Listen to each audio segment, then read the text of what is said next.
myself wondering, what did happen to the last 10? I ran away with my life, fast forward, never turn back.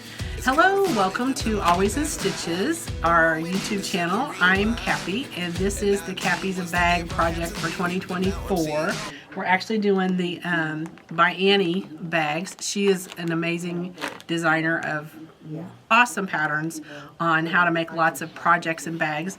And this year, some of you have signed up to be in our store, which we love having the in-store classes, but there's not always room for everybody. And a lot of you are online and can't get to the store. So we're offering this as an online class.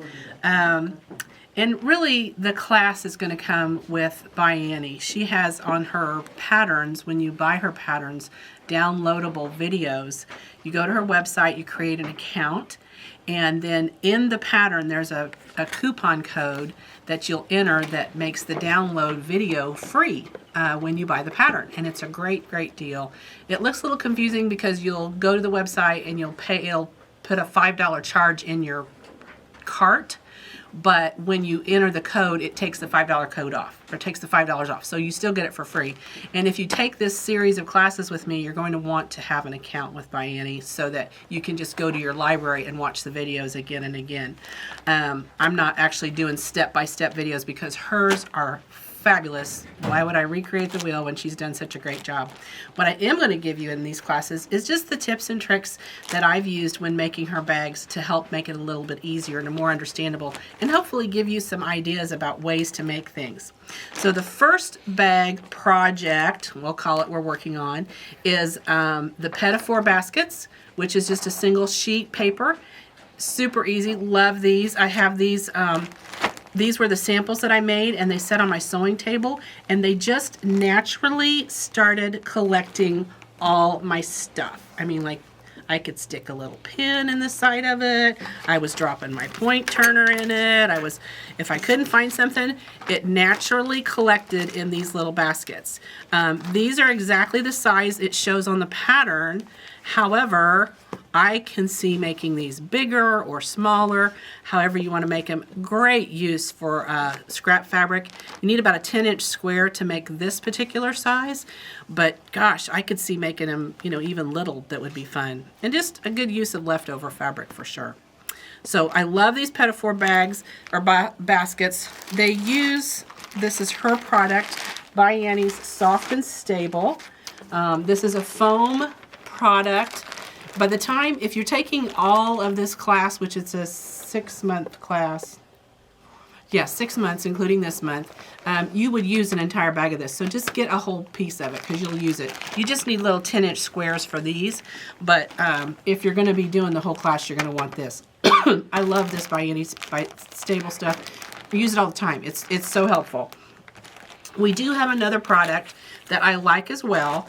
This one is by Bosal. It's very similar, and it is adhesive. So as much as I love this one because it is the original design, I do like this one because it is an iron-on thing. So I can iron on instead of having to do finished quilting. If I don't want to quilt something to hold the fabric to the foam, I can use this one where I iron it on. I can also use by Annie's and use like a 505 spray or something like that and adhese it that way. But this doesn't have any adhesive property to it.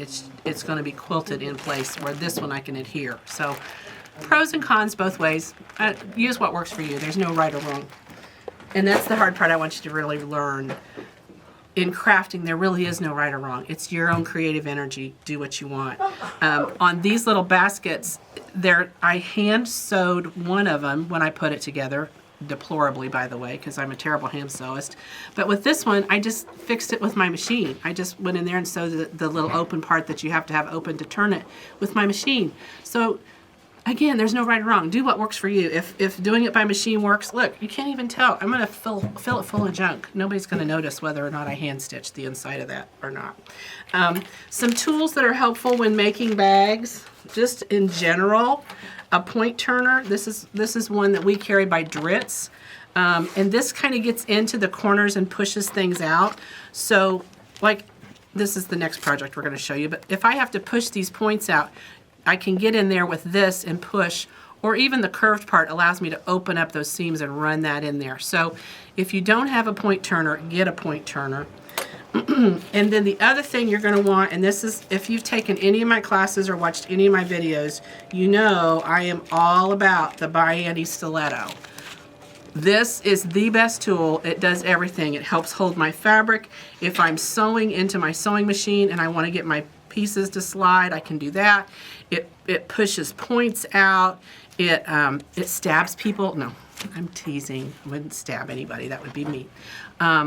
But it does allow me to get to places I just can't get to. For years I used a lacquered chopstick, and I found that to be not as nice as this. I probably have 2 or 3 of these in my sewing room.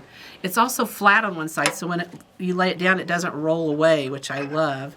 And it has a pressing thing, so here at the end, so when I take this to a retreat, if I can't jump up and get right to the ironing area, I can just do this, and it's amazing how nice of a press line you can actually get by just using just the edge of that to really press and get a little press. So I love that.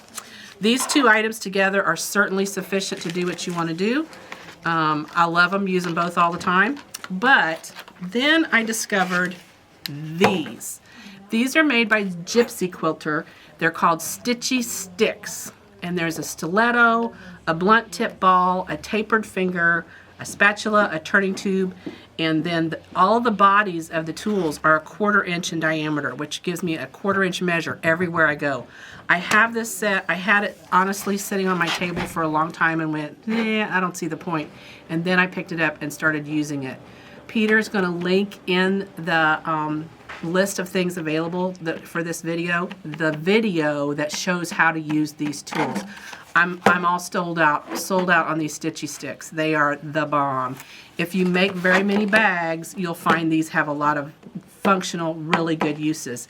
And it really combines these 2 tools into a nice set. So I'm giving you a couple options. Either way works great. No right or wrong. The other thing you always want are binder clips. If you've not got binder clips before, you're going to want them for these bags. They hold things easier, especially when we're working with projects where we might want to use vinyl or plastic. We're going to be using, later on in the other projects we're doing, we're going to be using the clear plastic. You can't stick pins through that, so you're going to have some binder clips. And then the friction pin. I've talked about these in a lot of my classes and different things that I do. I like the friction pin, but you have to be aware it will potentially take the color out of your fabric. So what happens is I can write on something with this, and then you can actually, with the end of the eraser, the heat of the process of the friction causes it to disappear. Or you can use your iron, will also make it disappear. So, and when you use your iron, it disappears completely. I mean, it's gone. However, it can reappear and sometimes will lift the color out of your fabric. So be careful where you use it. Be sure it's in a space that won't show when your project's finished. Love friction pins though. They're a really good resource. And then the other thing is a good rotary cutter, a well-running sewing machine. Use the right thread for the right project. When you're working with any kind of a bag, I'm always using at least a 40 weight thread. I don't go much bigger than that as far as the size of the thread. Some people will even go into, I don't know, bigger threads than that. But I like the Aurifil 40 weight thread, and I'm typically using a size 14 or a leather needle. Just because I'm going through several layers here. Going through the foam, you're going through a couple layers of foam when you sew these gussets together. You want to think about using the right tools for what you're doing. I'm going to check, make sure I'm talking about everything I need to talk about. Okay, stiletto ironing. Oh, iron with ironing board. If you don't have a good hot iron, get a good hot iron. Irons get tired and worn out too, so be sure you have that in what you need. We're going to do 5 more projects in addition to these 2. So I've showed you the pedophores. Now I'm going to show you this little So Simple wallet. This one, I love this little project.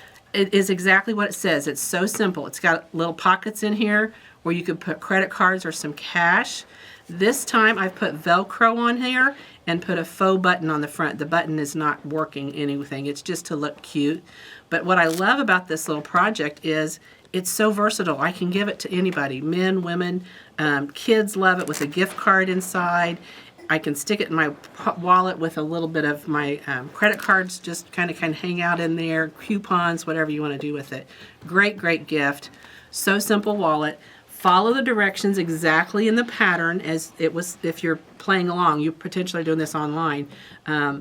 She has a video that shows you how to make it. I think the most confusing part is in the pattern you have to fold the fabric a certain way, and you fold it, you mark it on the wrong side and then you mark it on the right side. If you use a friction pin, you mark it and then you iron it, and then you mark it and you iron it again. If you use a friction pin, your marks disappear. So be sure and use a chalk or something that will stay when you iron it, or you'll lose your lines. Ask me how I know. I did that. But that's okay. That's how we learn. That's absolutely how we learn. Okay, so you're gonna make your samples or make your pieces out of this. Again, uses a lot of scraps and little pieces, leftovers. These are great scrap projects. And going forward, we're going to continue to make projects. We're not making a lot of bags. We're making things like, let me tell you. I'll tell you because some of you are going to want to know. You're making Pack It In, which is some totes to use when traveling. They go in your suitcase. They're Pack It In is what they're called. We're going to do a catch-all caddy, which is a really nice one for those people who are crafting, or even just to keep in your car to throw stuff in when you're running around in your car. We're also going to do a double zip gear bag, which I made one for my husband. It's awesome. It's a nice bag for him to put his cosmetics in and things when we travel, his personal hygiene stuff when we travel like that. Grab Some Grub is a lunch bag. We're going to make that, and then we're also going to make the project bags. That's the next project for the following month. But this month, this is what we want you to do, and hopefully you signed up for it online. If you haven't, go ahead and get signed up, and you'll get all 7 patterns in the deal, and you'll get my videos each week, and then we're going to send you to Buy Any to get the rest of the videos on exactly specific instructions on how to make each of these projects. So I hope that's answered your questions. If you have anything else you want to know, my email is Capi, it's C-A-P-I, @alwaysinstitches1.com. Shoot me an email, or you can call me at 317-776-4227. I hope you make these bags and projects and share the fun and the love of stitching and making all the good stuff. Have a great stitchy day. Bye.